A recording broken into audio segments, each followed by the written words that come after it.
seems very far away. Even the bigger villages are centuries from the emperor's modern world.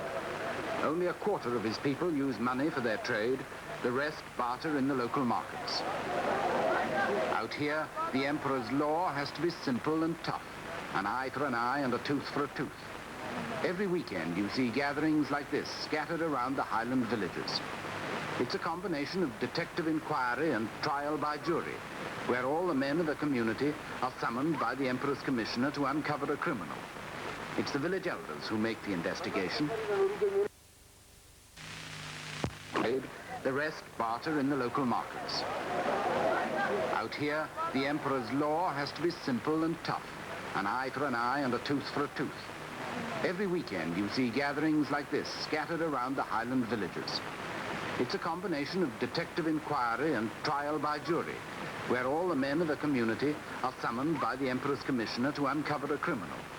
It's the village elders who make the investigation.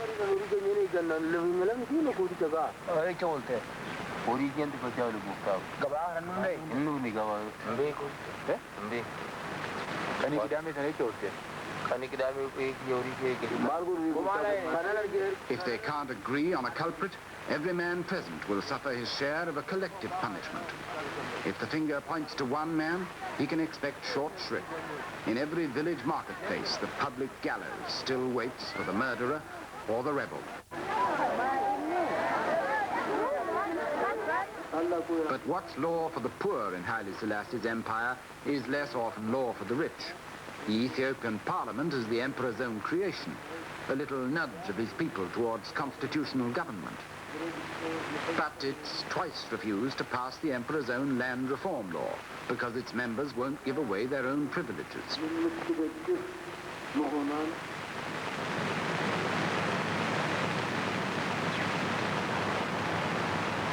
As the years go by, the emperor's step gets slower.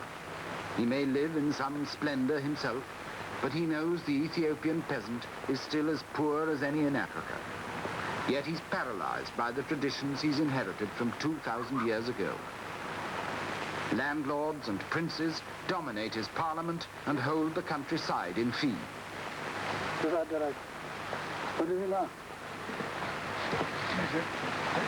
The peasants own nothing.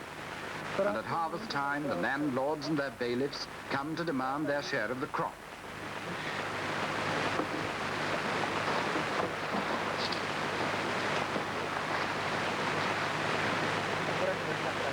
The landlords may not be as powerful as they used to be, but like the barons of feudal England, they're still strong enough sometimes to hold even the monarch at bay.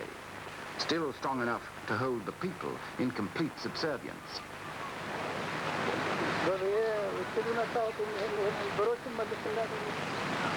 Biggest of all the landlords is the Ethiopian Church.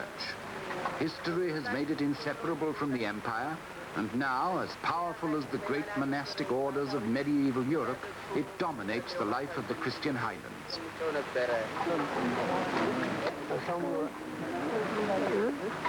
The church is the cross that is also the nation's salvation, both a reactionary burden and a civilizing influence.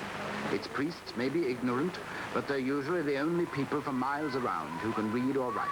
Its schools are pathetic, but until Haile Selassie's reign, few other schools existed. 90% of his people remain totally illiterate.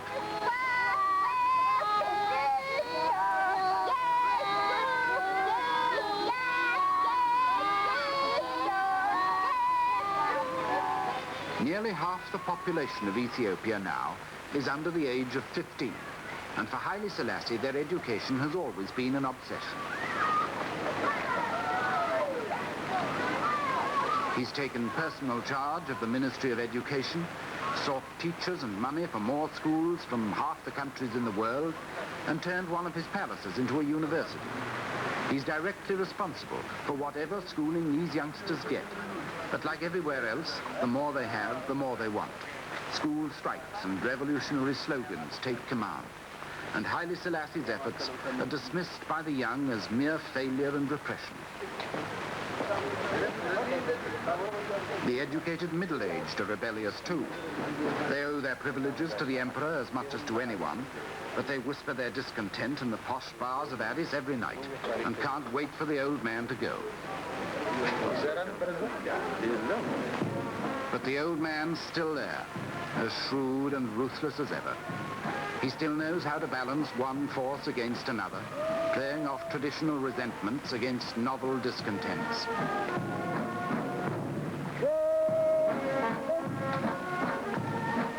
Some of the latest challengers to Haile Selassie's rule combine the old and the new Ethiopian divisions of discontents.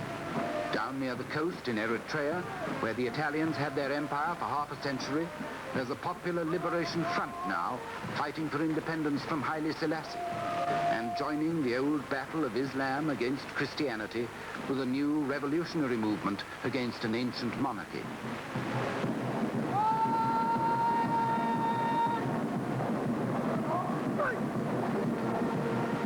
The emperor can send his army to deal with that.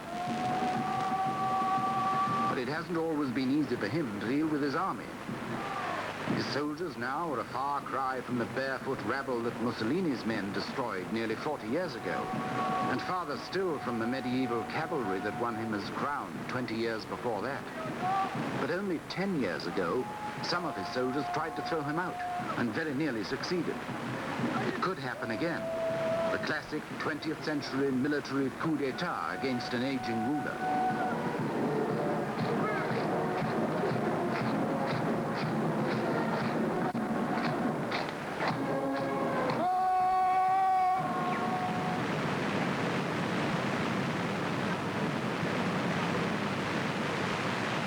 Haile Selassie is a lonely man now.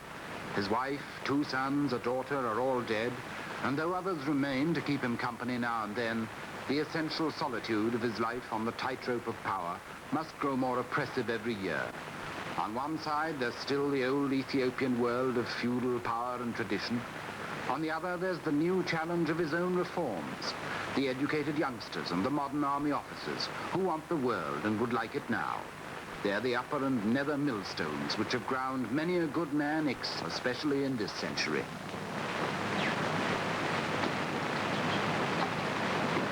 To have survived them for the better part of 55 years in power is something unequaled by any ruler in the world today. No wonder the Lion of Judah has become one of the living legends of our time.